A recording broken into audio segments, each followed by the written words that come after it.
¿Quiénes fueron? ¿Cómo surgieron los gigantes, o también conocidos como los Nefilim de Génesis 6? Los Nefilim eran seres de gran estatura mencionados en Génesis 6:4, cuyo origen es objeto de debate entre los estudiosos. La palabra Nefilim se traduce a menudo como gigantes, aunque su significado exacto y origen son inciertos. ¿Será verdad que la Biblia enseña que los ángeles de Dios descendieron a la tierra y se juntaron matrimonialmente con las mujeres, procreando así a los gigantes? Esta interpretación se basa en una lectura de Génesis 6:1-4, donde se menciona a los hijos de Dios uniéndose a las hijas de los hombres. Algunos interpretan a los hijos de Dios como ángeles caídos, aunque esta es solo una de las teorías. ¿Quiénes son realmente los hijos de Dios de los cuales se habla en este pasaje? Existen diversas interpretaciones. Una es que los hijos de Dios eran ángeles que se rebelaron contra Dios y descendieron a la tierra. Otra interpretación los considera como descendientes piadosos de Set, contrastando con los descendientes impíos de Caín. Yo soy el hermano Daniel y estás en tu canal Sendero a la Verdad. Este análisis nos invita a abordar estos misterios bíblicos con humildad y reconocer que algunas respuestas solo se conocerán plenamente en la eternidad. Mientras tanto, es esencial mantenernos fieles a lo que la Escritura revela claramente, evitando especulaciones que excedan el texto bíblico. La teoría de los ángeles y los gigantes Nefilim se basa en una interpretación de Génesis 6, donde se narra cómo los hijos de Dios observaron que las hijas de los hombres eran hermosas y decidieron tomar esposas de entre ellas. Este hecho condujo a la aparición de los Nefilim, seres de gran estatura descritos como gigantes. Algunos teólogos y maestros, a los que respeto profundamente, conectan este relato con la idea de que un grupo de ángeles enviados por Dios antes del diluvio para impartir su ley moral a la humanidad se corrompieron al entablar relaciones conyugales con mujeres humanas, resultando en el nacimiento de los Nefilim. Además, sugieren que los demonios o espíritus inmundos mencionados en las Escrituras podrían ser las almas de estos gigantes fallecidos, apoyándose en una interpretación posiblemente metafórica de un versículo de Isaías 26. Sin embargo, creo que esta teoría es altamente especulativa y enfrenta numerosas contradicciones al ser contrastada con un análisis más amplio de los textos bíblicos. Al estudiar con detenimiento Génesis 6, junto con otros pasajes, encontramos evidencia y argumentos que cuestionan y en ciertos casos refutan la idea de que los ángeles tuvieron descendencia con humanos. Es importante destacar algunos de estos problemas para fomentar una reflexión crítica sobre el tema. Mi intención no es desacreditar a aquellos maestros que promueven esta interpretación, sino ofrecer una perspectiva humilde y basada en un examen cuidadoso de las Escrituras. Invito a los espectadores a considerar estos puntos y a formar sus propias conclusiones, manteniendo siempre un espíritu de respeto y apertura al diálogo sobre las profundidades de la palabra de Dios.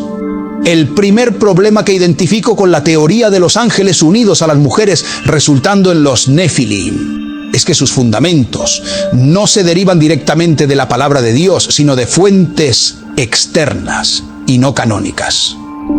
Mi investigación exhaustiva sobre este tema me ha llevado a concluir que la idea tiene raíces en la mitología antigua y en textos apócrifos, como el libro de Enoc. La noción de seres divinos o celestiales que establecen relaciones con humanos es común en varias mitologías, incluyendo la griega, donde se relata que dioses tuvieron descendencia con mujeres mortales. Algunas tradiciones judías antiguas también adoptaron estas historias mitológicas. Un ejemplo extremo de esta influencia es la afirmación, derivada de tales mitologías, de que Noé era descendiente de los Nefilim. lo cual es un claro desvío de la narrativa bíblica. El libro de Enoc, a pesar de ser citado en el Nuevo Testamento por Judas, no es considerado un texto inspirado por Dios y por tanto no fue incluido en el canon bíblico. Aunque contiene narrativas fascinantes y visiones apocalípticas, muchas de sus afirmaciones y enseñanzas contradicen directamente los principios establecidos en la Biblia. La ausencia de evidencia concreta sobre su autoría y la presencia de elementos claramente influenciados por mitologías contemporáneas a su redacción sugieren que este documento es el resultado de tradiciones y especulaciones humanas, más que de revelaciones divinas. Por estas razones, al basar una interpretación bíblica en tales textos y tradiciones, corremos el riesgo de distorsionar el mensaje auténtico de las Escrituras. Es crucial entonces anclar nuestro entendimiento y enseñanzas en lo que está firmemente respaldado por el texto bíblico, evitando teorías que se apartan de la revelación divina clara y verificable. Es cierto que los libros apócrifos fueron consultados por algunos padres de la Iglesia en busca de información histórica adicional, pero nunca fueron considerados como textos inspirados divinamente. Es fundamental subrayar que al buscar la verdad sobre cualquier doctrina o tema, es peligroso empezar con ideas preconcebidas como las mitologías e intentar encontrar respaldo para estas en la Biblia. Esta práctica ha dado origen a algunas de las doctrinas más erróneas y peligrosas. La aproximación correcta es comenzar con la lectura de la Biblia, buscando la guía y la iluminación de Dios, y solo entonces, si es necesario, consultar otras fuentes para comprender mejor o profundizar en algún aspecto. Este es el primer problema que encuentro con la teoría de los ángeles y los nefilim. Su origen no está en la palabra de Dios, sino en mitologías y en un texto apócrifo, lo cual es una base inestable para la formación de doctrina cristiana. Además, esta teoría a menudo se apoya en solo 2 o 3 versículos bíblicos, sin considerar el contexto completo de las Escrituras. El segundo problema con esta teoría es un punto clave mencionado en la Biblia por Jesús mismo. En Mateo 22:30 Jesús declara que en la resurrección las personas no se casarán ni se darán en casamiento, sino que serán como los ángeles en el cielo, quienes no participan en relaciones maritales. Esto establece claramente que los ángeles, siendo seres espirituales, no tienen la capacidad ni la naturaleza para entablar relaciones conyugales como los seres humanos. Creer en la enseñanza de Cristo es fundamental, y cualquier teoría que contradiga sus palabras debe ser cuestionada.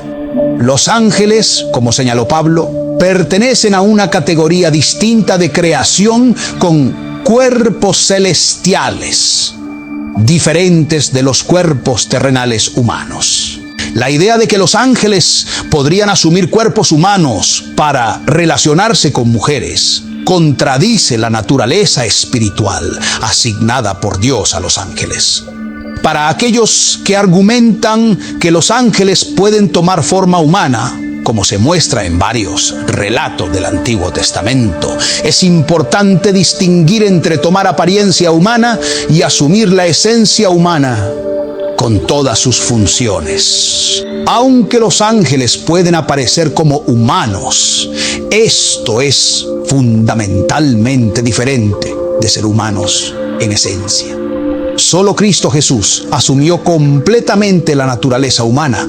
A diferencia de las apariciones angélicas, Jesús nació como un ser humano para adquirir verdaderamente nuestra naturaleza. El tercer problema con la teoría de los ángeles y los nefilim es la interpretación de Génesis 6, que supuestamente indica que ángeles se unieron con mujeres humanas, resultando en el nacimiento de gigantes. Sin embargo, un análisis detallado de los pasajes revela una posible interpretación alternativa.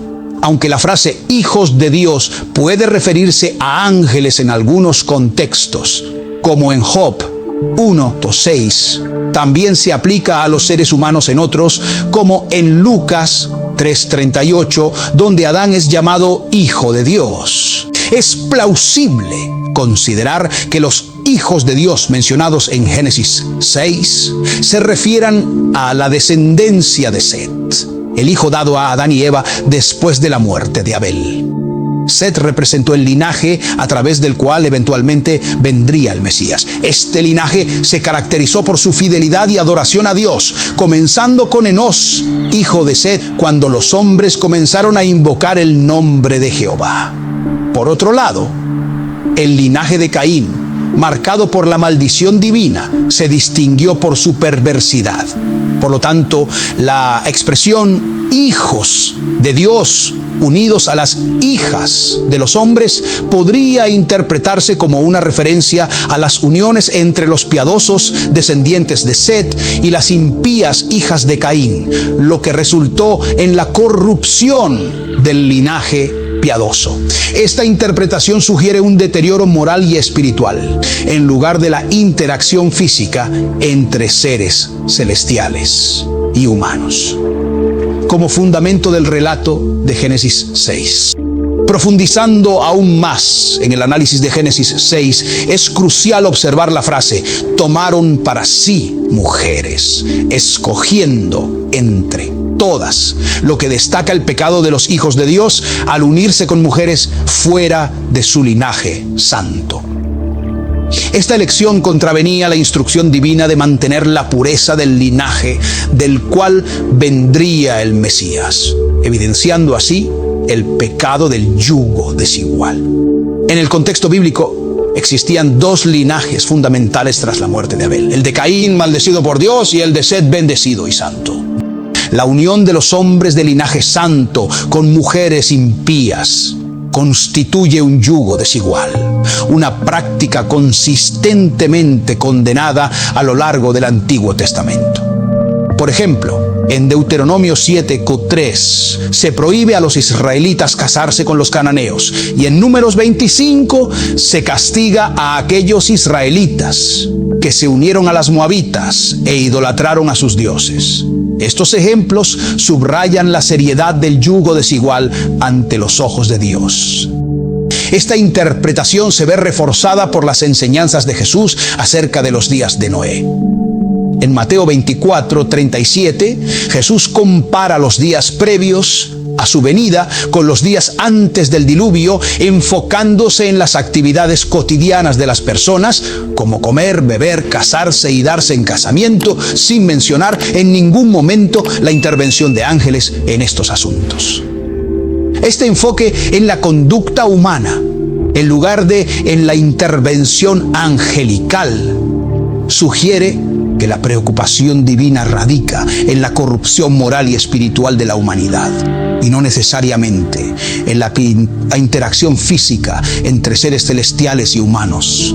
Por tanto, el verdadero pecado destacado en Génesis 6 parece ser el yugo desigual, la unión de fieles seguidores de Dios con individuos que no comparten sus creencias o valores, lo cual lleva a la corrupción espiritual y moral. Esta interpretación alinea los eventos descritos en Génesis con el mensaje más amplio de la Biblia sobre la importancia de preservar la pureza espiritual y la fidelidad a las enseñanzas de Dios. En cuanto a la cuestión de quién es objeto del juicio divino en el pasaje de Génesis 6, es fundamental examinar a quién se dirige específicamente este juicio. A pesar de que en el versículo 2 se menciona la unión de los hijos de Dios con las hijas de los hombres, el versículo 3 introduce el juicio de Dios, diciendo, y dijo Jehová, no contenderá mi espíritu, refiriéndose al aliento de vida, con el hombre para siempre, porque ciertamente él es carne, mas será sus días 120 años. Esto indica que el juicio no se dirige contra ángeles o demonios, sino específicamente contra el hombre. La crítica del pasaje se centra en el error humano de unirse con mujeres impías. Si los hijos de Dios mencionados fuesen ángeles, esperaríamos ver un juicio contra estos seres en el versículo 3. Sin embargo, el juicio se aplica a los hombres, sugiriendo que los descendientes de Set, considerados el linaje santo, se mezclaron con los descendientes de Caín, provocando la ira de Dios. Respecto al verdadero origen de los Nefilim, el pasaje introduce otro elemento misterioso. Algunos intérpretes conectan la aparición de los Nefilim con el pecado de los hijos de Dios y las hijas de los hombres. No obstante, es crucial preguntarse si el texto realmente indica que los Nefilim son el resultado directo de esta unión. La respuesta es que no. Los Nefilim se mencionan en el versículo 4, pero no como una consecuencia directa de los eventos descritos anteriormente. En realidad, el texto sugiere que los Nefilim ya existían en la tierra antes de estas uniones, lo que plantea preguntas sobre su origen y naturaleza que no se resuelven claramente en este pasaje. Estos aspectos subrayan la importancia de abordar el texto bíblico con cuidado, evitando suposiciones que no están explícitamente respaldadas por el texto. La interpretación de estos versículos debe hacerse con una comprensión detallada del contexto bíblico y un enfoque en lo que el texto realmente dice, en lugar de en teorías especulativas. El versículo 4 de Génesis 6 establece claramente que había gigantes en la tierra en aquellos días, y también después que se llegaron los hijos de Dios a las hijas de los hombres y les engendraron hijos. Esta declaración indica que los gigantes ya existían antes de la unión entre los hijos de Dios y las hijas de los hombres y continuaron apareciendo después de este evento. Contrario a la idea de que los Nefilim surgieron exclusivamente de la unión de ángeles con mujeres humanas, el texto bíblico sugiere que los gigantes eran parte del panorama humano, tanto antes como después de dichas uniones. La interpretación de que los gigantes son el producto directo de ángeles y humanos es, por tanto, una extrapolación no respaldada explícitamente por la Biblia. La presencia continua de gigantes después del diluvio refuerza esta interpretación. Según las Escrituras, toda la humanidad, excepto Noé y su familia, pereció en el diluvio, según lo relata Pedro, indicando que si los gigantes fueran únicamente descendientes de ángeles y mujeres, habrían sido aniquilados por este evento. Sin embargo, encontramos referencias a la existencia de gigantes en tiempos posteriores al diluvio, como en Números 13, donde los espías informan haber visto gigantes en la tierra de Canaán. Y en el caso de Goliat y sus hermanos mencionados en los Samuel, así como otros gigantes en relatos subsiguientes, incluyendo al rey de Basán, mencionado por su impresionante cama de hierro de 3,5 metros de largo. Estos ejemplos demuestran que los gigantes no fueron un fenómeno aislado ni limitado a una generación prediluviana, sino que formaron parte del paisaje humano en varias épocas bíblicas. La existencia de gigantes, tanto antes como después del diluvio, sugiere que su presencia no puede atribuirse exclusivamente a uniones antinaturales entre seres celestiales y humanos, sino que debe entenderse en un contexto más amplio de la diversidad humana y los misterios no completamente revelados en las Escrituras. Algunos intentan sostener la teoría de los Nefilim postdiluvianos argumentando que, tras el diluvio, otros ángeles descendieron y repitieron el pecado original, engendrando así una nueva generación de gigantes. Esta explicación busca justificar la reaparición de gigantes después del diluvio con la idea de un segundo acto de rebelión angelical, cuyo supuesto objetivo era corromper la raza humana para impedir el nacimiento del Mesías. No obstante, esta hipótesis carece aún más de fundamento bíblico que la primera. Según esta línea de pensamiento, los esfuerzos de David y sus hombres por eliminar a los gigantes habrían frustrado este supuesto plan satánico. Sin embargo, esta teoría plantea preguntas sin respuesta, como por qué, si el propósito de Satanás era efectivamente corromper el linaje humano a través de los gigantes, no se intentó repetir esta estrategia una tercera vez después de que David aniquilara a los últimos de ellos. Este argumento sugiere una visión cíclica de intervención y contramedida que no encuentra respaldo en la narrativa bíblica posterior a David. La especulación sobre los gigantes y su origen no se sostiene lógicamente ni encuentra apoyo en el texto bíblico. Aunque la presencia de gigantes en la Biblia es un hecho, el origen exacto de estos seres permanece como un misterio no resuelto por las Escrituras.